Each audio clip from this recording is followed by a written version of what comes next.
Alors, vous m'excuserez, je refais cette vidéo parce que je réalise que peut-être la première vidéo pouvait être mal interprétée, comme si je remettais en question mon décompte initial. En réalité, c'est pas ça.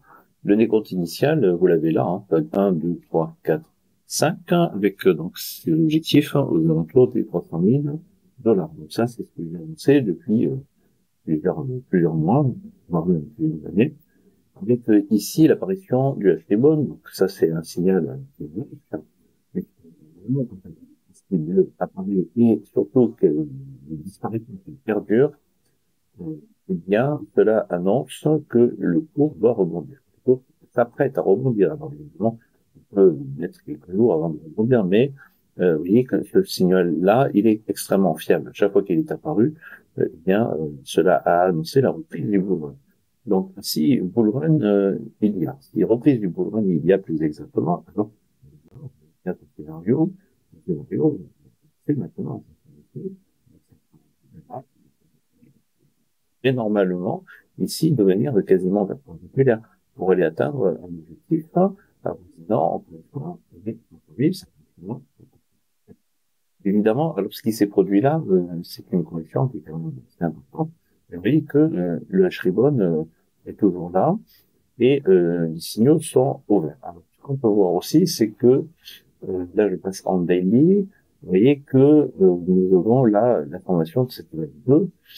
La vague 2, ici, pour le moment, elle vient chercher l'objectif du 61.8. Alors, 61.8, en soi, c'est tout à fait normal, c'est raisonnable comme objectif. Donc, on n'a pas cassé ici, vous voyez, ce niveau-là. On dit 4 ici, le bas de la 4. Eh bien, c'est que ce scénario-là, en tout cas, n'est pas invalidé. Il peut ne pas l'être. Comme aussi, on me dira si ce scénario doit être invalidé. Pour le moment, il n'est pas invalidé, puisqu'on voit qu'ici, l'idée, c'est d'être dans cette impulsive haussière, ici en vert clair, 1, 2, ça tombe actuellement, puis 3, 4 et 5. Un scénario qui serait moins bullish, en tout cas, alors pas forcément bearish, mais si on imaginez que là, on soit arrivé à une pointe du marché. Ce qui vraiment m'étonnerait fort, puisque vous voyez qu'ici, on a le P-cycle top, par exemple, qui n'est pas encore apparu. Et en plus, on a le H-ribbon, donc c'est vrai que là, moi, ce n'est pas du tout un scénario que je privilégie. Celui-ci, je le mentionne parce que théoriquement, il pourrait exister. Alors, imaginez que ces signaux-là, finalement, soient invalidés ou qu'ils ne soient pas fiables à 100%. Et un signal et une méthode d'analyse n'est jamais fiable à 100%. Donc, on doit envisager toujours un scénario bearish. Mais en termes de probabilité, alors je me suis mal fait comprendre, mais pour moi, ce scénario-là, il est beaucoup moins probable que celui-ci. Celui en rouge est beaucoup moins probable que celui en vert. Mais il faut que maintenant, la Fed baisse les taux d'intérêt, il faut que la macroéconomie puisse laisser entrevoir une reprise haussière, non seulement sur sur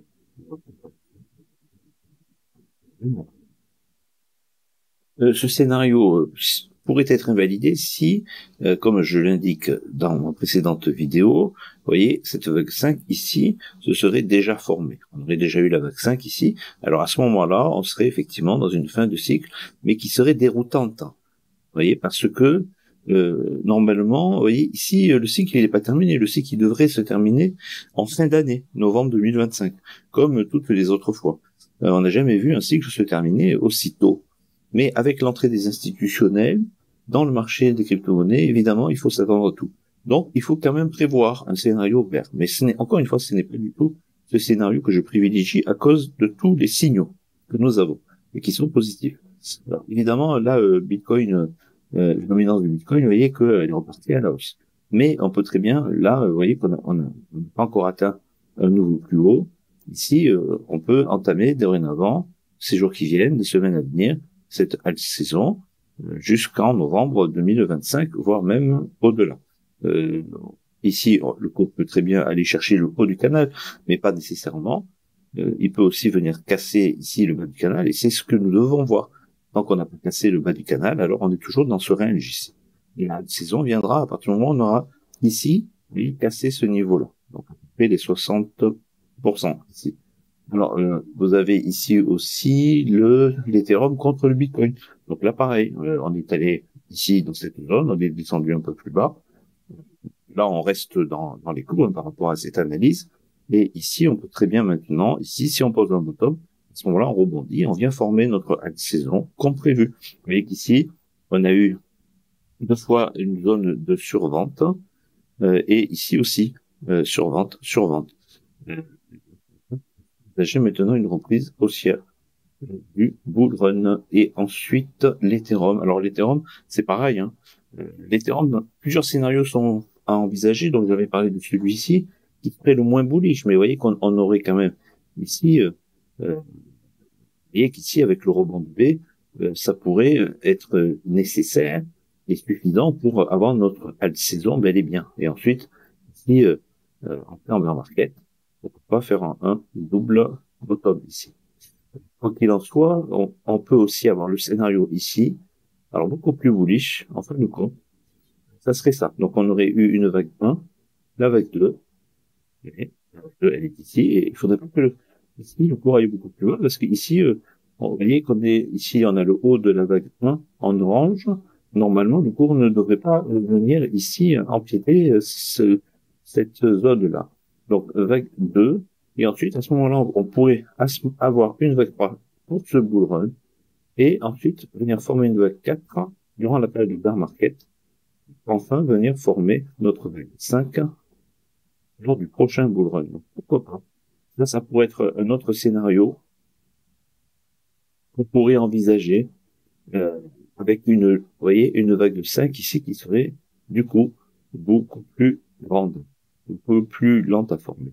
Et ici, il nous faut venir, en tout cas, vous voyez, former une vague 3, puis 4, puis ensuite 5 lors du bull run, donc suivant le prochain bull run, ici, avril 2028. Ou alors on est dans cette vague corrective, encore une fois, hein, vague A, vague B qui pourrait venir chercher les 400, voire pardon, les 800 ou les 5000. Et ensuite, durant le bear market, venir former cette vague C ici. Ça, c'est possible aussi comme un décompte. Vous voyez qu'il y a toujours plusieurs décomptes possibles, et il faut toujours envisager un décompte bearish et un décompte bullish. En sachant que le décompte bearish, oui, forcément, vous voyez, on peut toujours, pendant un rebond ici, eh bien, tant qu'on n'a pas formé cette vague B, alors on peut être bullish, hein. On l'est moins évidemment que si on devait venir former cette structure ici, on peut le penser. Mais on reste bullish puisqu'ici, le cours doit monter, il ne peut pas continuer à descendre indéfiniment.